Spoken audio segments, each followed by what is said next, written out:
Okay, Arnie, hello. How are Scott, you? how we doing? We're doing good. You know, the world is getting more and more complex, and there are so many issues that when I wake up in the morning, I roll over, I turn my phone, hit my phone, and all of a sudden I'm barraged. A BlackBerry, by the way. No. I my BlackBerry face fell off yesterday, and I now have a Samsung 8. It fell off. An Android. So I had to switch to another Android. But I'm bombarded, as you are, with school shootings and the NRA battling Congress and North Korea and Fake news. Bad Olympics, good Olympics, fake news. Amazon going to be $1 trillion company, 42% of all online sales to one company, sucking the oxygen out of the room. We have college basketball scandal, guys that are revered, coaches that have been revered, on microphone taking $100,000 from agents.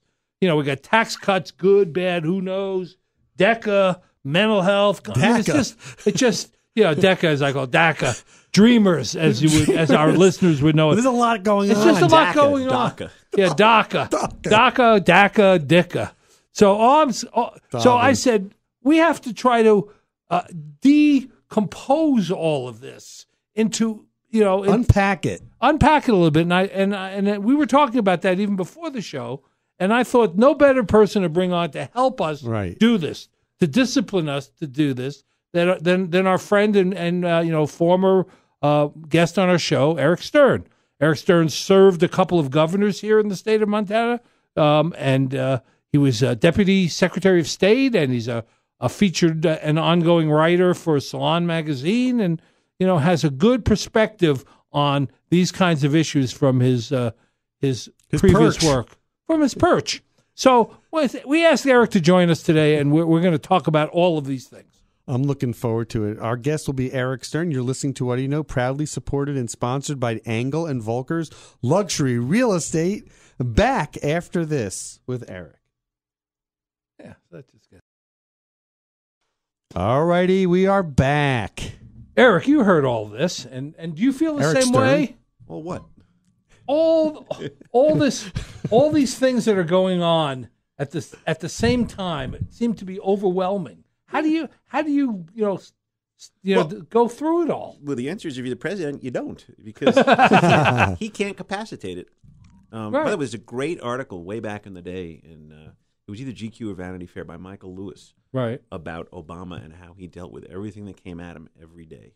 He followed him for 48 or 72 hours, and there were like 50 or 60 different issues, just on a minute by minute basis.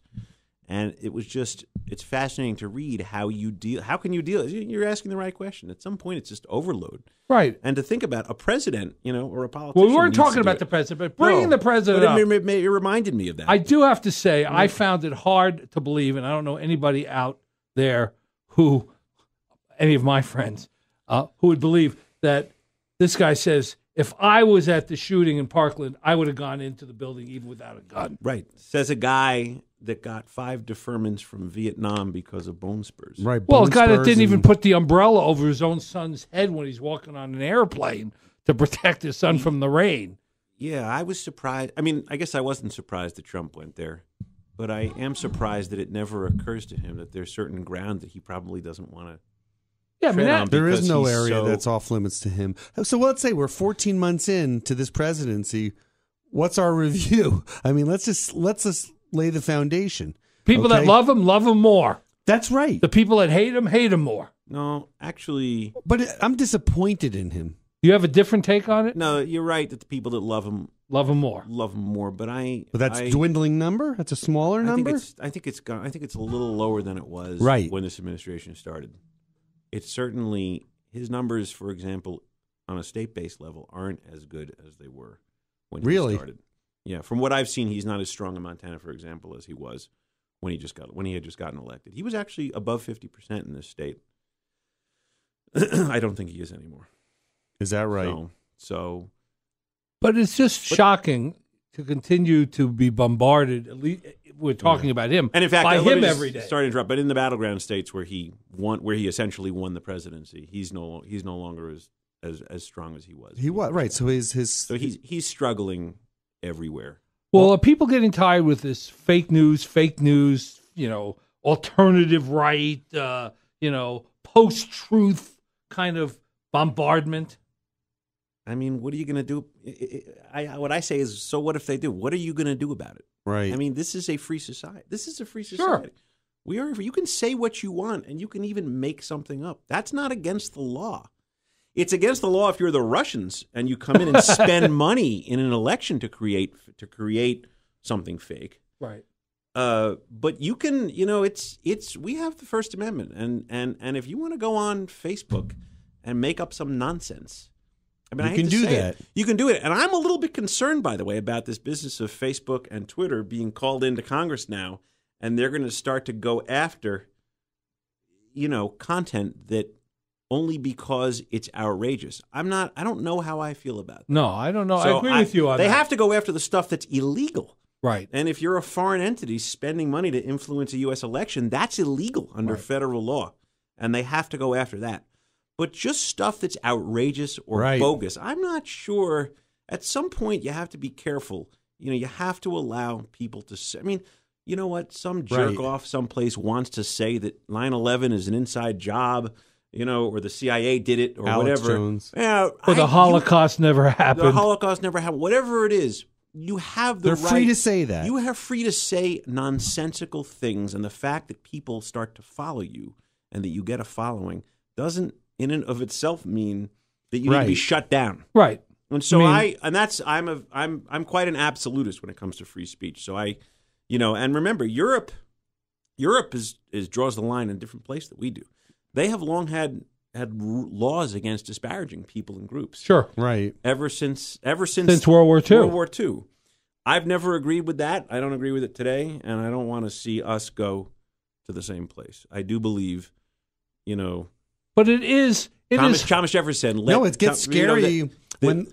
I was going to say, it gets scary when the people who are advocating for First Amendment rights are starting to draw the lines and say, wait a minute, this is getting too close to the bone. I don't like this type of speech, and they're starting to limit freedom of speech. Right. That's scary when they start to pull back and say, wait a minute, there's a limit to that. There can't be a limit to that. It's either absolute or it's nothing. Right. And we rather live in a world where there's, this is my opinion, absolute, like you, than, compromising. The President of the United States is free, like everyone else, to say whatever he wants. The problem is you're looking to him for leadership. You're looking for him to be two different things, though. To be the captain of the ship in a complicated world. And when he says things that are completely not based on fact, it causes people here and people abroad to question the whole fabric of the American right, because he's the leader. Right, but he could spread all the nonsense he wants. We have a way of ratifying that. We have a way of kind of correcting that, which is to vote him out and to weaken his base. Right, but 4 years is a long time. No, you have the midterms where you can take decisive action, and he becomes a sitting duck or a lame duck. So there's that. Yeah, in my opinion. In the end, you have to have sources that Americans trust to get facts. Right. That's the question. And they have muddied it up so that every source is challenged. They have. Every source. No. But who have they muddied it up for? Well, no, I don't know that he's successfully muddied it up. I still think that Americans understand fact versus fiction. And so just because Trump goes and tries to make some claim, I don't think Americans. Well, I think where the confusion is. In fact, when you're at 35% job approval, the reality is the majority of Americans probably don't believe. Think you're full of it. Right. But I think where it really got confusing is when opinion and editorial became viewed as fact. And everybody is guilty in varying degrees. Yeah. Right, from Fox News all the way across. But I see things happen. I see things covered on CNN occasionally in a way that gives me the willies. I don't think it's objective. Fox News has never been objective. Fox News is really just a kind of almost a Republican Party news outlet, in my view. Right. It's like kind of MSNBC is. It is not it's not allowed in 2 or 3 countries around the world because it's not viewed as news. Yeah, and I think the Washington Post and the New York Times have made a concerted effort to just present an intellectual opposition to the presidency. Right. Which I think is okay, and it's certainly theirs to do if they want to. But the question becomes, can you on a daily basis get an objective account of what's going on and an objective background in terms of the basic facts that sit at the base of every debate, and it is increasingly difficult. Mm-hmm. It is increasingly difficult. Well, it also bleeds over in terms of things like National Rifle Association, whether you're for them or a member or against them or angry about them. Do you think they should be a tax-exempt charitable organization? They are. That's what they are. A part of they consist of many sub entities. They have they register as a lobbyist. They have a lobbying group. They have the campaign arm. They have all these different. What things. are they really though? But they get tax exemption. They are an entity that, by and large, they are really two things now. The first is they are an industry lobbying group. Right. That industry is the gun industry. So they represent the manufacturers. And they represent the manufacturers. And that's why every one of their solutions is more guns. Right. They do have many members who pay, whatever it is, the $25 or $50 a year to be an NRA member. But ultimately the big money comes from the industry. And it is really big money. I mean, they can throw around hundreds of millions of dollars in an election cycle. Right. And that's the first thing they are. And the second thing they are is a partisan entity that tries to elect Republicans.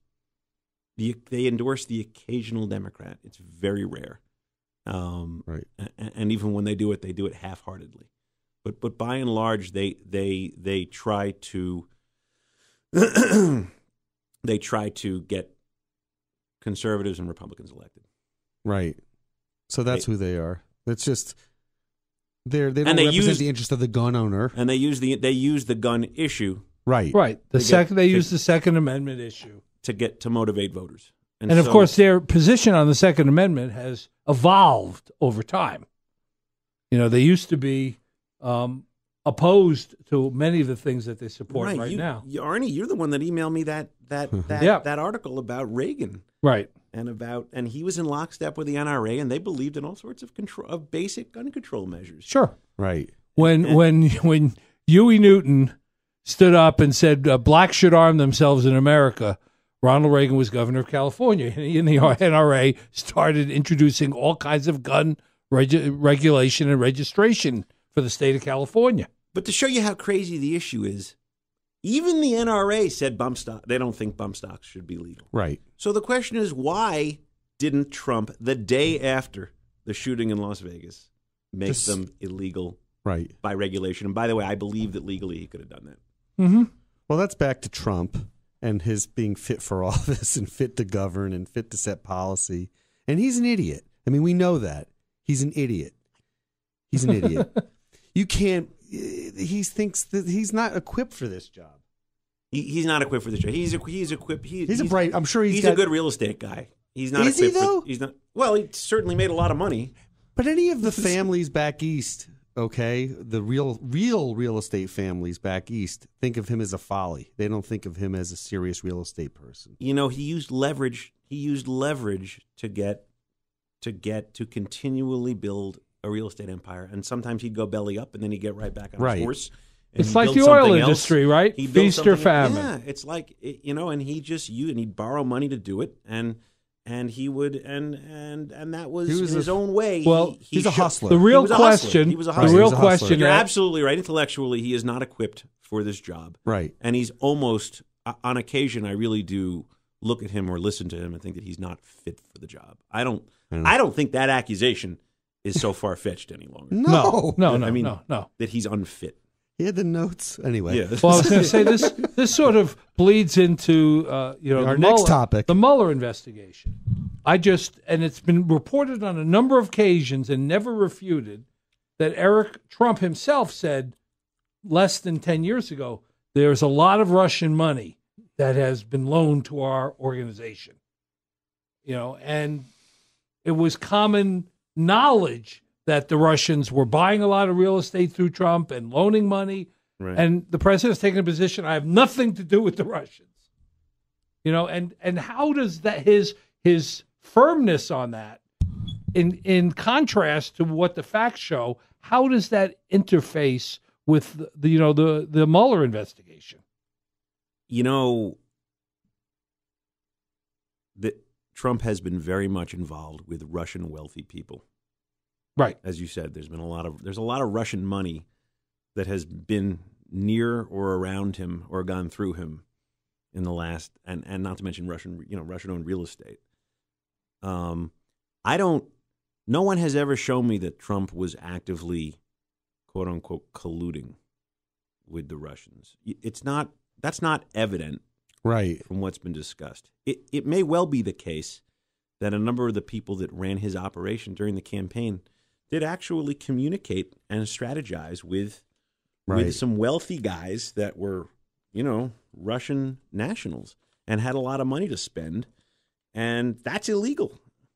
Okay. And if they did it, then some of those people that worked on the campaign are going to go to jail. Some of them pled guilty Some already. pled guilty, although Paul Manafort pled guilty to something separate, which was basically he was making a fortune and not declaring it to the IRS. Oh.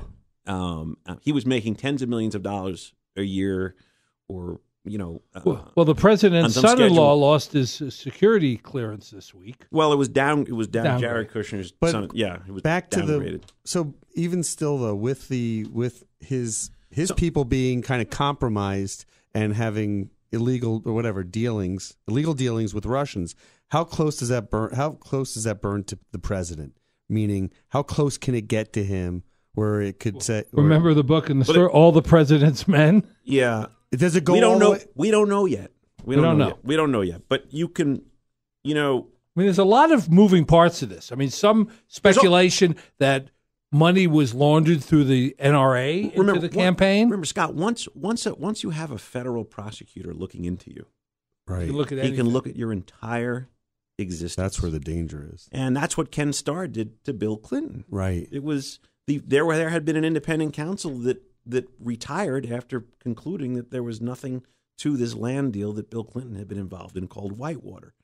And then the panel said, no, we want to keep looking. So they appointed this Starr over here, right? And then he basically just kept digging, and he happened into this situation where Linda Tripp had been having a conversation with a friend of hers, Monica Lewinsky, and she tape recorded it and showed the tape to Ken Starr's team. And that was the end. And so once a prosecutor has it's effectively like unlimited power, which is why some people object to the concept of an independent counsel. Right. Because under the Constitution, you're supposed to have three branches of government, and some people say, well, it almost becomes its own branch of government more powerful than the president. Right, because it can do whatever it wants once it's in. Yeah, and that objection was raised during the Ken Starr era, and so. But we don't know. We don't know what Mueller's long-term game is, or what he thinks is there. What do you think next? But it's a 3D chess, right? So Mueller's always thinking ahead. Is Trump thinking the same way? You wouldn't think that by his actions. It's hard to say. I don't know. You can't really read Trump when he tweets and why he tweets and what he does. It's not really. You just can't put it together and figure out. If there's a strategy behind it, a strategy, or if he's afraid, or not, right? And what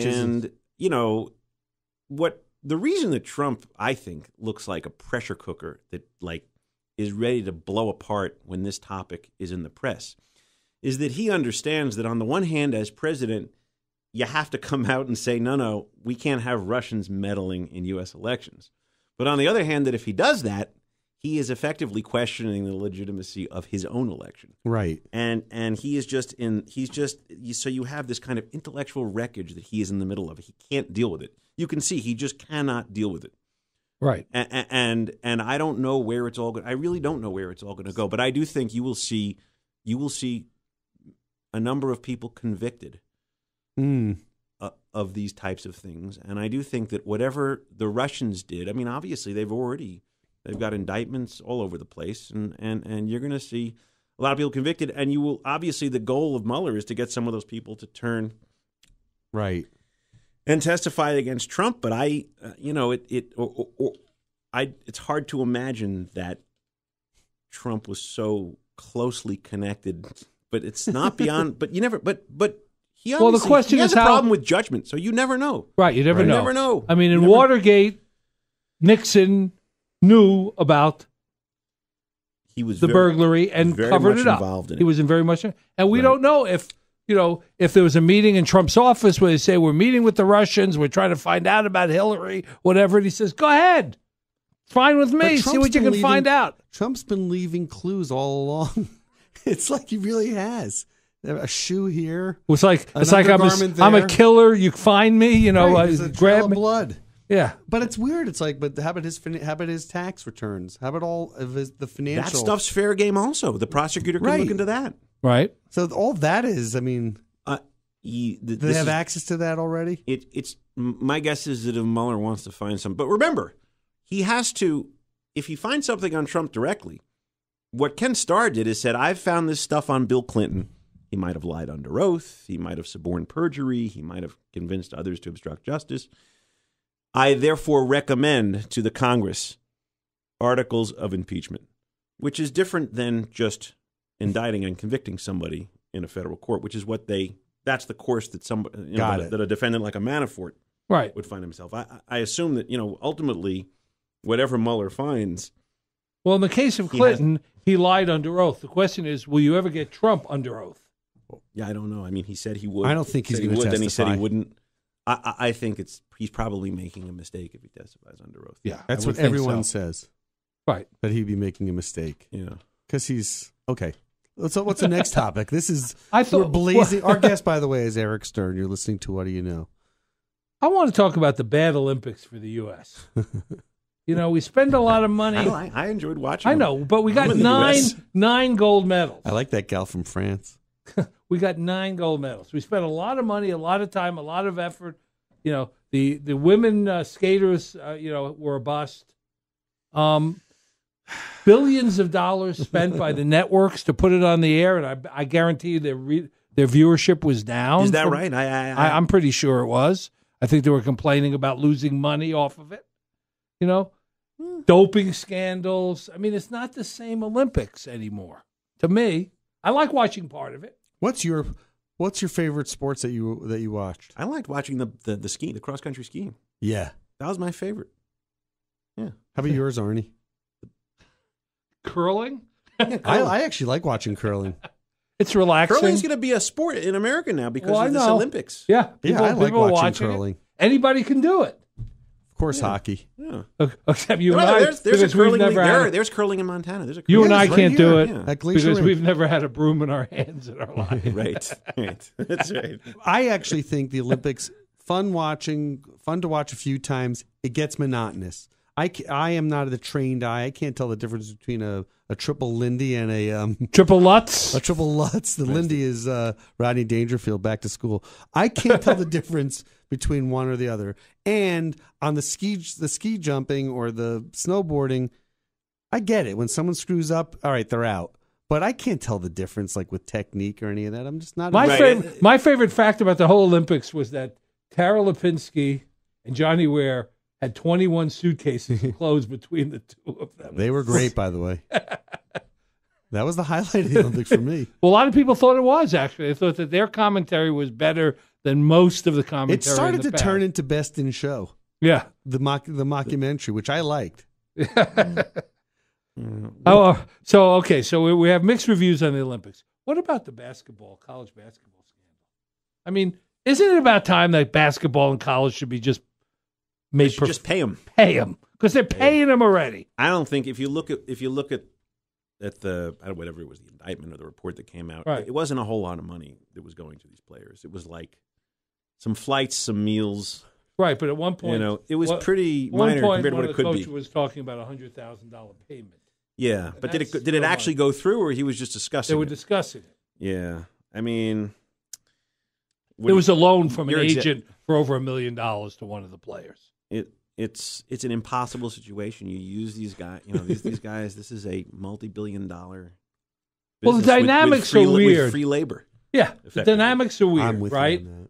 The big programs, putting aside even basketball, college football is a huge factory. These schools build almost $1 billion stadiums for 6 home games or 5 home games a year. and the amount of corporate sponsorship, the amount of what they pay their coaching and those pay the coaches, pay the athletic directors, pay the university presidents, pay the the entire executive staff of the university. In other words, Alabama pays their head coach $6 million a year, right? And the players don't get paid, right? There's something. But then on the other hand, what do? Do you pay and then the big programs get to attract all the good students? All the good athletes? I haven't heard of a solution other than paying the athletes. I haven't ever heard of. Well, they do pay them, but it's under the table, and that's the weird part of it. I mean, back when I was in school, they paid athletes to turn off the lights in the gym at the end of the day, and they gave them, $80 stipend. a week. Right, but that was effectively.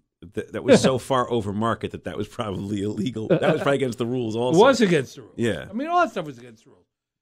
I talked to an Oklahoma football player who said when they ran off the field, the alumni would be lined on the sides, and they put their hands out like wings, and the guys would put $100 bills in their hands. When they went through the gauntlet, if they had a good game, the good guys who had a good game got more money than the other guys. Do you think they should be paid directly, the athletes? Yes. Like how much? Too. What? Like what? Like how much should a stipend? A stipend. A stipend. A reasonable amount. Just like a $500 a week? What are we talking? No. What I would do if I would pay room and board, tuition, and a stipend, just like somebody who's doing graduate research or undergraduate research at a university. Yeah, I don't see why not. What's the big deal? I agree. $1,000 a month. I mean, I'm not talking about paying them. Not a lot of money. Well, enough to be. You're a student, enough to have spending money and to cover your expenses. I wouldn't be giving loans to their parents and free school, free room and board, free room and board, and a stipend. You'd have to figure out what the market would bear in a stipend. Yeah, I agree with that. And it's a marketing tool. You're marketing the university through athletics, and athletes are making money on. Yeah, they're making a ton of money. These kids, right? And I would standardize it, with some market adjustments, so the rich schools could not lure people with bigger salaries. Right. It'll be a set amount. What we didn't talk about before, which I don't, I'll bring it back up. It was the NFL and the kneeling and the ratings going down and just that whole rigmarole. Well, is the ratings going down because of the kneeling or the ratings? I don't know that the ratings really would. They may have dipped briefly, but they definitely dipped. Were the playoffs of the Super Bowl? I don't know about that. But during the season, there was a backlash. But the causation is not necessarily proven. I mean, lots of things we're in real time now seeing social media and online viewership, streaming items and ratings. Right. Have been going down for conventional TV. In general, forever, right? Yeah, for a long time. For a long time, and so maybe it was related or maybe it wasn't. But there are some parents that I know they don't like their families watching football because they don't want their kids playing football. It was not a good concussions, and I don't think it was in the end. I don't think it was a good thing. That's actually the bigger issue. Right. The kneeling came and went, and I think you're sort of going to run its course. Right. I don't think it was great for the league. I think it was divisive on both sides. Right. I think some of the kneelers were divisive. I think some of the people that objected to the kneelers were divisive. Right. And I think people just want to watch when people want to watch football. That's the thing that they should be allowed to watch. But the concussions is you have to ask yourself, who will parents allow their kids to play football now? I mean, if you take the research at face value about brain injuries, it is frightening, and that's a problem for the league in the future. I mean, I just heard Brett Favre just say the other day something to the effect that I better get it done now when I can remember. I'm able to do it. Yeah. Well, a lot of contact sports, though. It's not just football. I mean, but yes, that is the most contact sport. But lacrosse, soccer, there are other, the concussion protocol. And people being prize fighting. Yeah, I mean, prize fighting. Perfect example. Interestingly enough, I saw a mention in an article I was reading last week. I didn't have time to check it, but what I was reading said that when prize fighting was bare knuckle, there was never a fatality. Really? Yeah, because you break your knuckles. Because you can only hit so hard because you break your hand. Yeah. And that's the same thing has happened, by the way, in football. With the equipment, it allows you to launch. Right. And the force is just not something that the brain is designed to take. I don't know this, and maybe you do, whether they have the same concussion problems like in rugby, where they don't wear helmets. and they don't have as much data. They do have problems, but I don't think it has quite the long term. Yeah, right. I think it's a really important point. That is the question. You load somebody up with armor. They feel they impenetrable. It's like gladiators. They're gladiators, right? But you do get concussions. Arnie, NFL 2. We have a ton of topics. NFL 2. Hey, we were talking the other day about artificial intelligence in VR. And I don't know if you have any... I was at the Consumer Electronics Show in Las Vegas. Were you at CES? So what did you see that was really cool? Tell us. Most of what I saw was artificial intelligence in the home. Mm-hmm. So give us examples. Well, you tell Alexa to turn on the shower or close the window shade. And then I saw a lot of sports related stuff. Such as? Well, there's fantasy. If you're an equestrian Olympian, you put a chip in your saddle, and then it tells you every single piece of data you could possibly want to know about how high your horse is jumping, or how fast you're going, or your rate of improvement. Could you use that in a Fitbit for horses? Pari-mutuel horse race? Well, that would feed back that data, sure. Well, for example, there's a company where I know the guys that are putting it together, and they're using, they are wiring up gyms and putting chips in the sneakers, and a chip in the ball, and then with those two things, you can essentially you can dataize the entire game. And so that everything that happened in that game. You don't need to use video. You don't need people logging the plays. It just automatically does. That's incredible. It's hard to believe. And so you're seeing things like that. But it was artificial intelligence. But remember, it's artificial intelligence. But behind it, there is this massive amount of data that then supposedly you'll be able to sell to the world, and you will be able to sell it. So what does that mean for the bookie? Well, that's another topic. Sports betting, the betting, pardon the expression, is that the Supreme Court is going to strike down the federal ban on sports betting sometime within the next several months. Really? Yeah.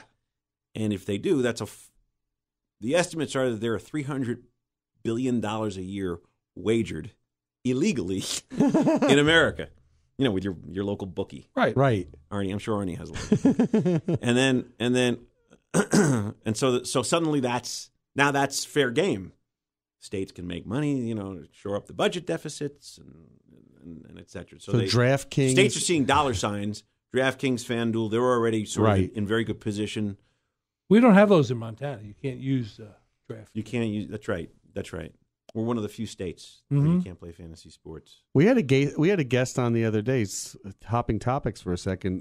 The gal from the America Conservative Family.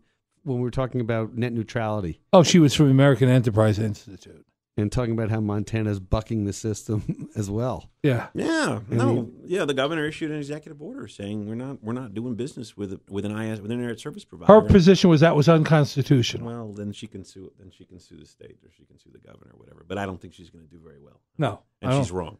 It's not unconstitutional. The purchasing power of a state is whatever you want it to be. You can do business with who you want. So why does Montana do things like that? I mean, you having been at the state level and kind of like they'll take a perspective. They're very fiercely independent and they'll do what they think is right. Now, where does that come from? For one thing, we're far away from everything. Okay, talk about that. We're off the grid a little bit. Yeah, we're different, and we are. Everybody else is so inside their world of the Northeast or the Washington D.C. or L.A., the West Coast and L.A. and San Francisco, and when you're out in the interior of the country, you can do things that are different. But we like to do that stuff here. Yeah, we also have more. We have the largest percentage of independent voters in our electorate of any state, I believe, in America. People who don't identify with either party. Right, because people will very easily paint us with a red brush. They say, wait a minute, it's a red state. So it means that as a politician, you have people who are all ears and who are interested in hearing about things that are different and unique. And so you can work with that. So I think that's part of it too. So we got an election coming up in November. We have our congressman and our senator. Right. What's your take on the dynamics of what's going to come down related to that? John Tester, the incumbent Democrat, he's looking for a third term. He says it's going to be his final term if he gets there. Or at least I think he said that. Maybe that's not right, but I thought he said that.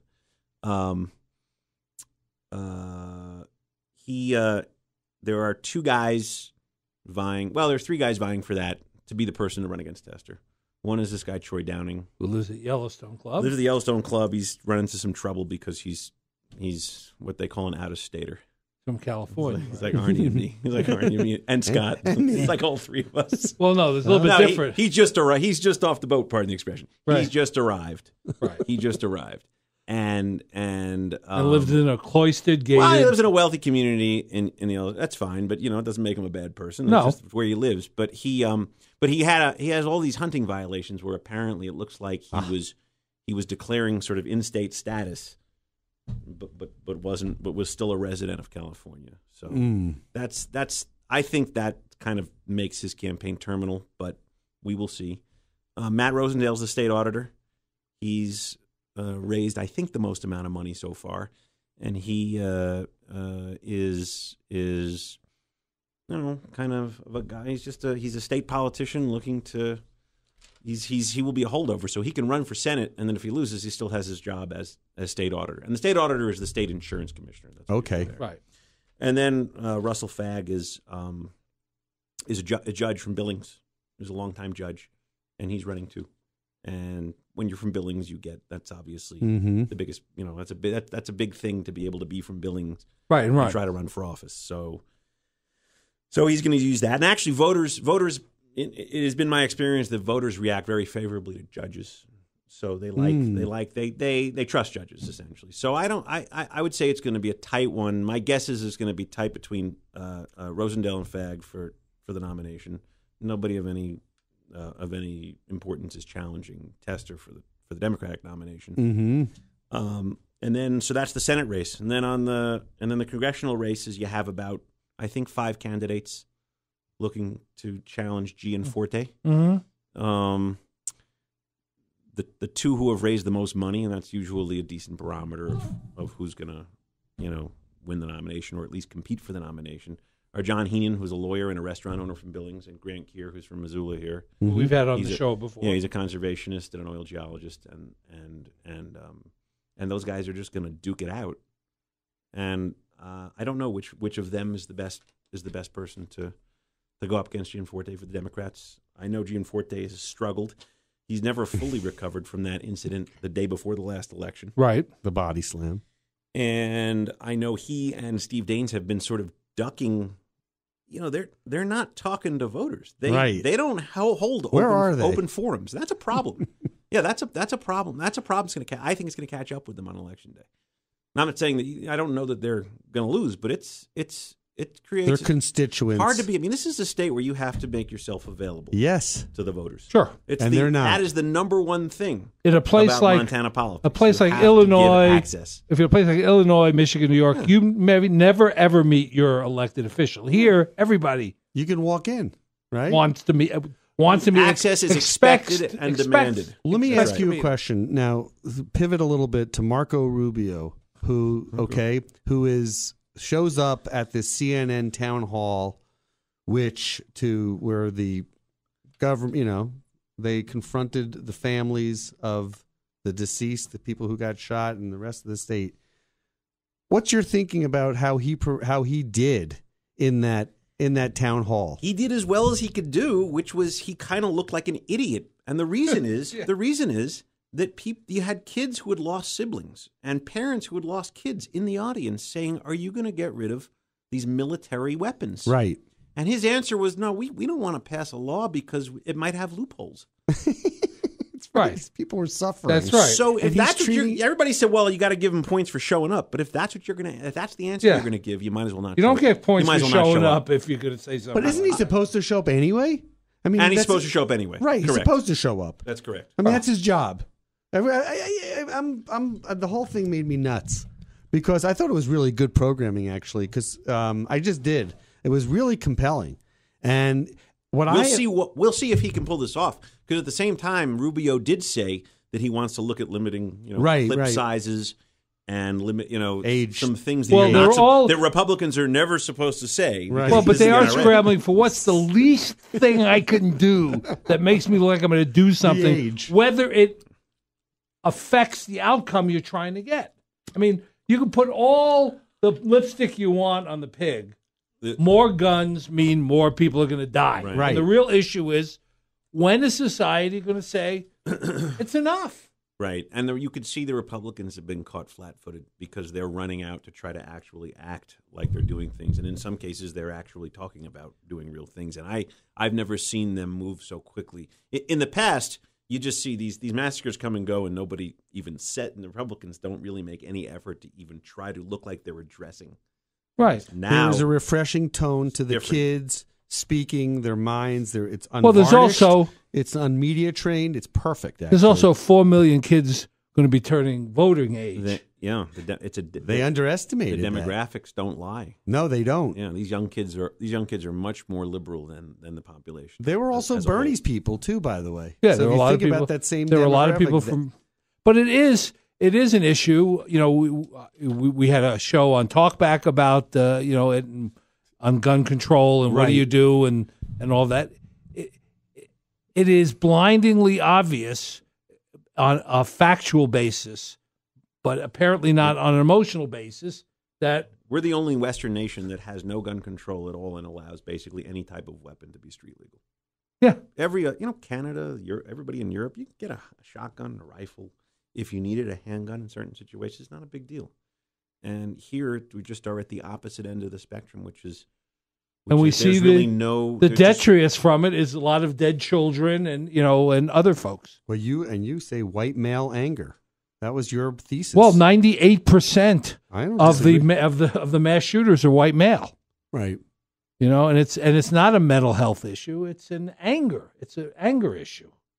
It's white male anger that's being vented with weapons. And now they're politicizing on the other side that the deputies, that Scott Israel and his whole office, they didn't act quick enough. Well, that's true. It looks like they might have been negligent in terms of treating, some warning signs. What you could have actually have, it's not like you can't incarcerate the kid because he's a weirdo and he's saying crazy stuff. That's really not very difficult. Now you might be able to prevent him from getting a weapon, but by the way, just before that massacre, going backwards, the favorite thing of Trump and his friends to say was, we have all these great laws, we're just not enforcing them. Right. Well, guess what? He's president now, and he's been president for a year and a month. Right. So that clearly is his fault, that if federal laws aren't enforced, that's the president's fault. It's his responsibility. So, President, Attorney General. Apparently, he's blaming himself. He doesn't have the capacity to understand that or to set policy or to enact policy. Donald Trump. He doesn't. Clearly. But, they're blaming this guy that was the guard at the school. I mean, obviously, look. Scott Peterson. It was his job to go in there. But, recognize they were asking him to go in and do what you need a SWAT team to really do. Right, and now you're going to have teachers do it. Yeah. Well, and that's the thing that makes me angriest of all. What Trump has basically said is, we have this huge problem and all these massacres, and guess what? Teachers, you go deal with it. Yeah. That's effectively what he's saying. He's saying, I'm not going to do anything. I'm not going to sign any laws that have any effect. I'm not going to limit clips. I'm not even going to limit bump stocks, even though I might. You go, just teachers, you just pick up a gun and you go deal with it. Right. They're getting paid so well now. We'll give them a bonus for having a gun. Right. You can't get markers. It's just not leadership. That's not leadership. No. He's effectively telling other people to go deal with it. To go. Well, of course, he said he would run in without a gun. I'm sure. Yes. Did you happen to read the Wolf book, the Michael Wolf book? I saw some excerpts. And what did you think? Nothing. First of all, you grew up on the East Coast. I grew up on the East Coast. We grew up with Trump in our face through Page 6 and through the Post and through every day.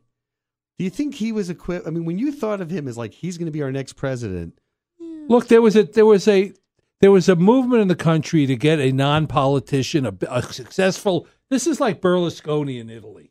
It's very similar. Did you watch John Oliver, by the way? Well, he also, Hillary Clinton was really kind of the person you always wanted to run against if you were going to run for president as a Republican. She's really was never a very good candidate. She was not a strong candidate. She was somebody that just really didn't connect. A lot of people didn't like her right out of the gate. She started out with, high negatives. Huge portion of the population not liking her. Yes. They didn't like her during the Clinton administration. Even when Bill Clinton was very popular, she sometimes struggled. That's true. And when you're exposed to the media in the way she was for 20 years, it has a negative effect on your persona. Generally, I think that's right. Do you think I also just don't think she was she just was never really much of a politician. No, she was a policy person. I never really felt she's very bright. Just didn't connect. She was a policy person. Do you feel like, question to both of you, since 2015, since all this has gone down, since Trump and the 19 candidates, we have become more politically, as a nation, politically aware, politically astute, more attuned to what's going on? Yes. Which is the byproduct, which is actually a good thing. It is a good thing. I agree, too. I agree with that. Every Saturday Night Live skit now, it's politics dominates. You can thank, right. Well, it's culture. more than politics. It pop culture. It's one candidate who sucked the oxygen out of everything. Every day.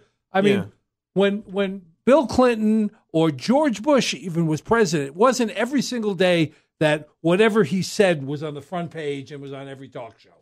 But every little tweet, every little sentence, every little 140 characters that pop out of the president's, phone, is becomes a major is the headline on the newspaper. But we and because of him and because of everything else, we've become more astute, politically aware. People are activating. They're mobilizing more. That's why this midterm is going to be interesting, right? But it also has led to more polarization. I've never seen people more partisan and polarized now. There's no middle ground. There is a middle ground, but you don't hear it. It's not expressed. Right. It's hard to get an expression of it. That's absolutely right. Anyway, that's a good place for us to put a pin and take a quick break. We will be back after this with our final moments with Eric Stern. We are back. Taxes. We haven't talked about taxes. This week, there was an article out pretty clearly that most of the big companies are taking their tax cut and giving bonuses. Big surprise to themselves. Who's surprised by that? It led to $29 billion of excess profit for Warren Buffett and Berkshire Hathaway. Correct. $29 billion. That's what he got. We are one of the only Western nations where billionaires pay a substantially lower tax rate than the average people, the average working Joe. At least in his case, he's willing to admit that and say, I should pay more. My secretary pays more percentage in tax than I pay. And the saddest part of it is that Trump, about a year before he was elected, actually said, you got all these billionaires paying no taxes at all. He was talking about hedge fund managers. Right. Talking about how they make billions of dollars and they pay no taxes at all. It's ridiculous and it's got to come to an end.